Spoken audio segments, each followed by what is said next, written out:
بەڵام بایم مەرجەکانی بانگبێژ باز بکەین بزانین ئایا ئەم مەرجانە لە جیهازا هەیە یاخود نییە. شەرتی یەکەم بریتیە لە ئیسلامەتی، بانگبێژە بێ موسڵمان بێ. نازانم ئەو جیازە شایەتومان هێناوە نەیهێناوە، خۆیسە پێشیان بڵێ ئەڵێ لە بانکەیە شایەتومان هێنێ. ئەبێ ئەو بانگبێژە موسڵمان بێ. مەرجی یەکەمە کەواتە بانگی ئینسانی کافر دانامەزرێ. بۆیە کە ئینسانێک کافر بوو عیبادەتەکەی خۆی دانەمەزرا، عیبادەتەکەی تۆش متەڕەتیب بوو لەسەر عیبادەتی ئەو، وابەستە بوو بە عیبادەتی ئەو واوی تۆش دانامەزرێ.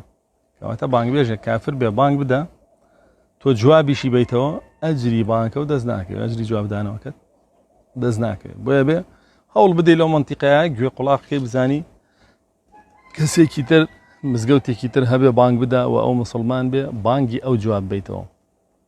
بۆیە نابێ هەوڵ بدرێت لە مزگەوتەکانە گوێ بدرێبەوە، گوێ نەدرێبەوە هەر کەس هەڵەسێ بانگ بدە. عەلمانیە، قەبر پەرستە، تاغوت پەرستە، یاخود دیموکراسی خوازە، نابێ.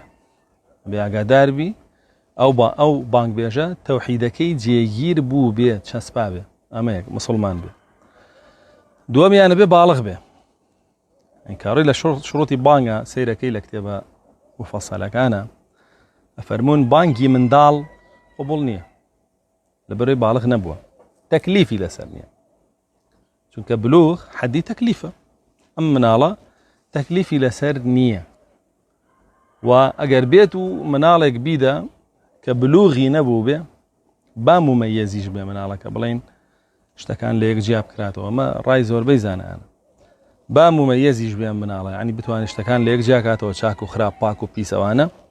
بانکەی دانامەزرێ لەبەرەوەی بلوغی نەبووە، کە بانکەشی دانەمەزرا ئەهلی ئەو مەنتیقە هەمووی گوناحبارە، کە کافر بوو بانکەی دانەمەزرا ئەهلی ئەو مەنتیقە هەمووی گوناحبارە و کۆیە بانگ نەدرابێ بۆیان. ئەمە شەرتی دووەم کە بێ با بڵین باڵغ بوو بێ. شەرتی سێمە بێ عاقڵ بێ، نابێت شێت بێ. خەڵگەیە جنی تێیە یە بانگە، خەڵگەیە مەسی هەیە یە بانگە، خەڵک هەیە عەقڵی تاوانی یە بانگە، تووشی وەسوەسەی قەهری بووە کاوەش عەتە هەیە بانگە. دروست نییە بانگی کەسی شێت دانامەزرێ، ئەهلی ئەو مزگەوتە هەمووی گوناحبارە گەرە و شێتە بانگ بدە و جوابیشی نادرێتەوە بانگەکەی.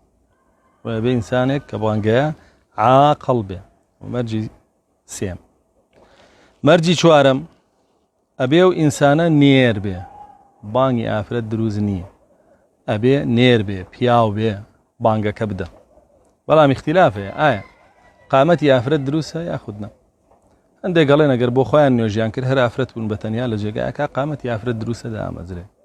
هەندێک ترەڵێن نەخێر دانامەزرێ، پێویستیان بە قامەت نییە، چونکەوە تایبەتە بە پیا و تابعە بۆ ئاذان، و ڕەسوڵ الله صلی الله علیه وسلم هەردووکی بە ئاذان ناو بردو کە فەرموویەتی بەینە ئاذانەینی صەلا لیمەن شاء، فەرموون کەواتە دانامەزرێ ئەگەر بێت و بیشیکا. بۆیە ئەتوان بیکەن ئافرەتانەوە، ڕای ڕاجحە، بەڵام هەندێک گەڵێن دانامەزرێ.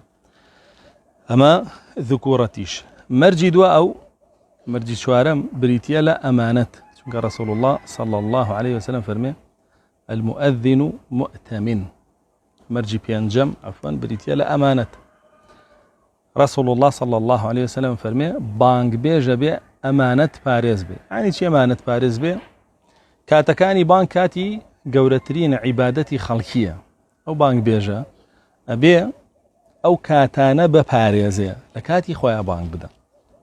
وەکو چۆن لە ئەثەرا هاتووە فەرمی هەر بانگ بێژێ پێش کاتی بانگ بدە، وابزانم لە ئیبن مەسعودەوە یا ئیبن عومەرەوە، پێش کاتی بانگ بدە مەلایکەی ئاسمان پێڵێ درۆت کرد کاتی بانگ نەهاتوو.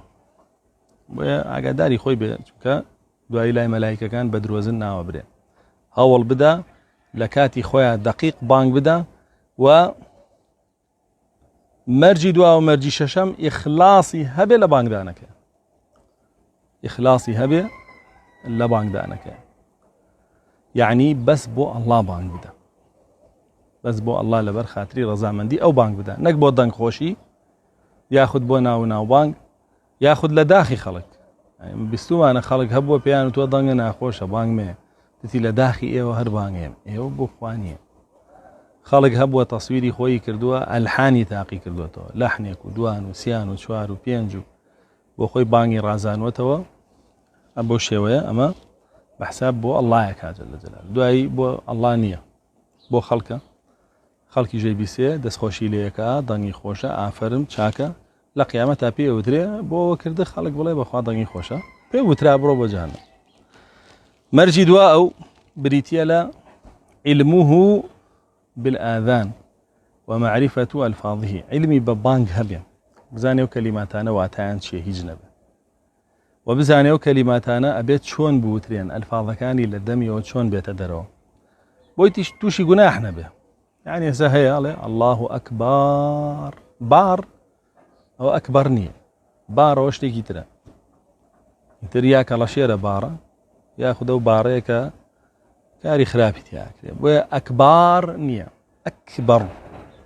ئەکبەر ئاوایڵێ هەنی ئەمە نەیزانی وەکوایە تۆ بڵێ الله ئەکبارە ئەکبار ئەکبەر ئەکباریش معنای نییە وەکوایە تۆ بانکە و دانەمەزراوێ چوار جار ئەو کەلیمەیە لە سەرەتایاڵی دووش لە ئاخیرەوە شەش جار ئەشهەد أن لا إله إلا الله کە دواتر خۆشی هێنێ ئیمام چۆنیەتی بانگوتن ببزانێ بڵێ ئەشهەد نەک بڵێ ئەشهد یعنی تونیەکەمەوە لا إله إلا الله تونەکەمەوە ئیسپانیی پێیە أشهد أن محمد رسول الله هيا على محمد رسول الله محمد رسول الله أجواني بيلي بوين معناه شايتو ما نكبخش حي على الصلاة ها أكيد دركة تو خلق ولا ينيش بانكي هيا على حي على صلاة معناه نية بها أكيد صلاة نازم يعني الصلاة يعني نيش يا هيا على حي على الصلاة أو أهر معناه نية كذا زين شيء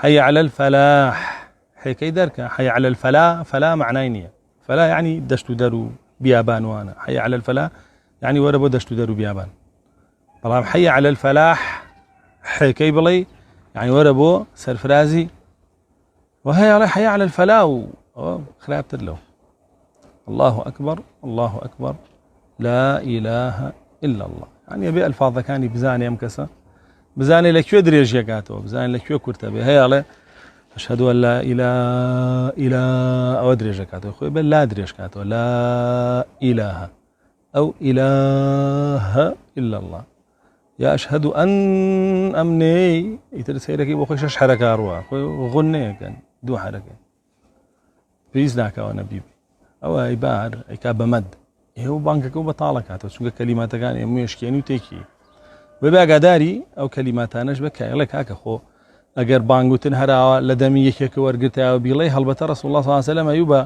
عەبدوڵای کوڕی زەیدادی بانگمان بۆ بڵێ بیلال بڕۆ لاسایی کەرەوە چۆن بۆ لواو تاو ئەوانە بەناوانە بوو چەند فەرزێک لەگەڵ یای نێری ئەڵێ بڕۆ کەلیماتەکان چۆن فێر بووی بەوی بڵێ بە ئەویش ئاوا بیڵێ بۆیە بێ معریفەتی هەبێ بە کەلیماتەکان.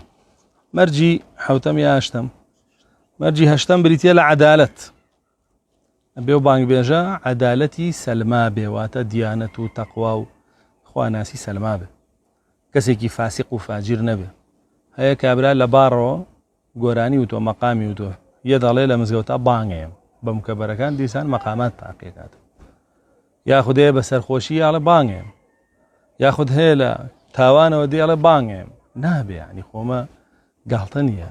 رسول الله صلى الله عليه وسلم فرمي المؤذن مؤتمن يعني بأمانة ديني شي بارزراو عدالت به كسي به لخويا كسيكي عدل به لدينا لاخلاقا لروشتا لهمشتكا نمونه به اجناب اخوا براسي اگر مرجاني تيانا به بانگكي هر دروزني انك بيبلي بانگ بيش اما هجد مرجبو بو بانگ بيش هندك لزاناني تر بابلين گونجاوي دانگي شكن بمرج بلام گونجاوي دانگ مرج نیه بەڵکو زانینی ئەلفاظەکان مەرجە چونکە دەنگ خۆش بێ یا ناخۆش بێ ئەمە کابرا بەدەستی خۆی نییە خوا ئەوەی پێیەوە چی بکە بەڵام فێربوونی ئەلفاظەکان عیلمە بۆ خۆی توانێت بە دوایە بڕوا فێری بێ بۆیە ئەوەیان مەرجە. بەڵام مستحەبیشە دەنگ خۆش بێ مستحەبە ئەو کەسە دەنگ خۆش بێ